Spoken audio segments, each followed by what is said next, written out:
Assalamu alaikum, dear students.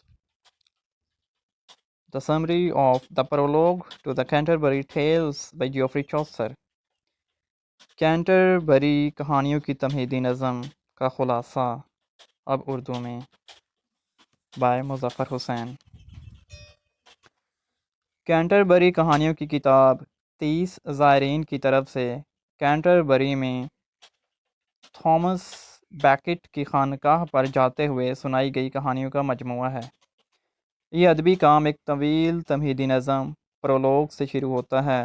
इसमें तफसील बताने वाला शख्स साउथ विर्क में एक हकीकी शख्स हैरी बेले की सराय टेबल्ड इन पहुंचता है और वहां पर मौजूद दूसरे ज़ायरीन से मुलाकात करता है। वो हर ज़ायर का मुख्तसर और वाज़ेह खाका खींच कर तारुफ़ कराता है। इनमें समाजी दर्जा बंदी के लिहाज से शुरफा, कलीसियाई अफराद, आम लोग शामिल हैं। दौरान सफ़र वक्त पास करने के लिए सराय का मालिक ये तजवीज़ देता है कि हर ज़ायर कैंटरबरी जाते हुए 2 कहानियाँ सुनाए और वापसी पर मज़ीद दो कहानियाँ सुनाए। वही सिलसिले में एक मुकाबले का ऐलान करता है कि जो कोई भी सबसे अच्छी कहानी सुनाएगा उसे वापस सराय में आकर बाकी ज़ायरीन की तरफ से मुफ्त खाना खिलाया जाएगा। इस तरह चौसर ने आगाज़ में 60 कहानियाँ बयान करने की मनसूबाबंदी की थी, लेकिन जो कुछ वो पीछे छोड़ कर गया वह मुख्तलिफ़ किस्म की सिर्फ 24 कहानियाँ हैं। ये कहानियाँ उसलूब, मौजू और मरकज़ी ख़्याल के हिसाब से एक दूसरे से बहुत मुख्तलिफ़ हैं। इनमें दरबारी इश्क, कोर्ट लव, मुजाजी इश्क, वाज़ो नसीहत वाली अफ़साने और बाज़ औक़ात मख़लूत किस्म की कहानियाँ शामिल हैं। हर कहानी अमूमन उस समाजी तबके या शख्सियत की अक्कासी करती है जिससे कहानी सुनाने वाले का अपना ताल्लुक़ होता है। कैंटरबरी कहानियाँ हमेशा से मकबूल तरीन अंग्रेज़ी अदबी विरसे में शामिल रही हैं।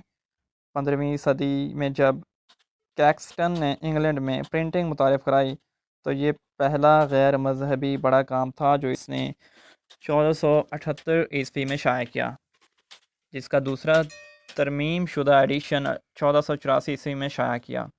ये कहानियाँ चौसर की मौत तक नामुकम्मल हालत में थीं और एक वक्त था जब इन कहानियों के 56 मुकम्मल मुसव्वदे मौजूद थे।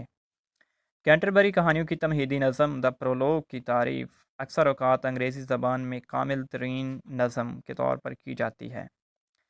The perfect poem. मशहूर व मारूफ शायर जॉन ड्राइडन ने चौसर के काम की बहुत तारीफ़ की है, जो कि इसके प्रोलोग और कई कहानियों पर मबनी इसके इल्म पर मबनी है जिन्हें चौसर ने अपने ज़माने के असलूब के मुताबिक ढाला है। तो ये है कि चूँकि चौसर इंग्लिश शायरी का बाप है, इसलिए मैं इसका इतना ज़्यादा इज़्ज़त व एहतराम करता हूँ जितना कि यूनानी लोग होमर का या रोमी लोग वर्जिल का करते हैं। वो अच्छी समझ बूझ का एक दायमी सरचश्मा है, हर इल्म का माहिर है और इसलिए हर मौजू पर मुनासिब अंदाज में बात कर सकता है। जिस तरह इसे ये मालूम है कि क्या कहा जाए, इसी तरह इसे ये भी पता है कि कब बात ख़त्म की जाए। ख़ुद पर लगाई हुई ये ऐसी पाबंदी है जिस पर महज चंद एक मुसन्निफ़ ही अमल करते हैं और पुराने मुसन्निफ़ीन में तो विर्गिल और होमर के अलावा शायद ही कोई ऐसा हो। चौसर हर जगह फ़ितरत का ताक़ुब करता है, लेकिन कभी भी इतना नर्र नहीं हुआ कि वो फ़ितरत की हदूद से बाहर निकला हो। जैसा कि दुरुस्त तौर पर इसका मुशाहदा किया गया है कि वो लाज़िमन इंतहाई शानदार और जामी फ़ितरत का मालिक रहा है। उसने अपनी कैंटरबरी कहानियों के दायरे में अपने ज़माने की पूरी अंग्रेज़ कौम के मुख्तलिफ़ किस्म के अंदाज़ और मिलान शामिल किए हैं। उसके कलम से कोई एक किरदार भी बच नहीं सका है। मेरे सामने उस सारे खेल में इतना तनव्वो उछल कर सामने आ रहा है कि चुनाव करते हुए मेरी नज़र किसी एक जगह नहीं टिकती और समझ नहीं आती कि किसका मुशाहिदा करूं। एक ज़रबुल मिसल के मुताबिक इतना ही कहना काफ़ी होगा कि यहाँ पर तो खुदा की मखलूक की बहुत अक्सरियत है। Here's the god's पलेंटी।